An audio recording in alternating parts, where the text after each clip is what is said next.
এই কোরআন নাজিল হয়েছে রমাদান আল মুবারক, এই বরকতময় মাসে। তাই আমাদের উচিত এই মাসে আসন্ন যে রমাদান আল মুবারক, এই রমাদানে কোরআনের সাথে নিজেদের সম্পর্ককে বাড়ানো। আমার প্রিয় চাঁপাইনবাবগঞ্জের ভাইয়েরা, আমরা কি আসন্ন রমাদানে কোরআনের সাথে আমাদের অ্যাটাচমেন্ট, সম্পর্ক বাড়াতে চাই? চান সবাই? আপনি কি জানেন কোরআন নিয়ে কোন ফেরেশতা পৃথিবীতে এসেছিল? জানেন ফেরেশতার নাম কি বলেন তো? জিবরিল আলাইহিস সালাম। একটু খেয়াল করে শুনেন, কান দুটো খরগোশের কানের মতো খাড়া করে আমার দিকে তাকান। সাইয়েদনা জিবরিল কোরআন নিয়ে এসেছেন, ফলে উনি হয়েছেন শ্রেষ্ঠ ফেরেশতা। বিশ্ব নবীর উপর কোরআন নাজিল হয়েছে, তাই তিনি হয়েছেন শ্রেষ্ঠ নবী। রমাদানে কোরআন নাজিল হয়েছে, তাই রমাদান হয়েছে শ্রেষ্ঠ মাস।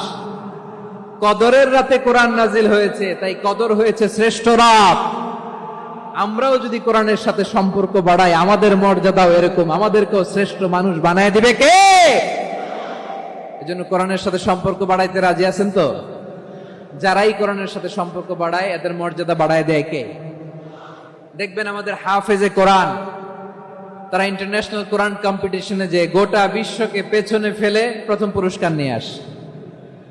এত ছোট ছোট বাচ্চা, ও সমাজ বোঝে না, রাজনীতি বোঝে না, টাকা পয়সা বোঝে না, কিচ্ছু বোঝে না, কিন্তু গোটা বিশ্বে ওকে সম্মানের চেয়ারে আসীন করেছে কে?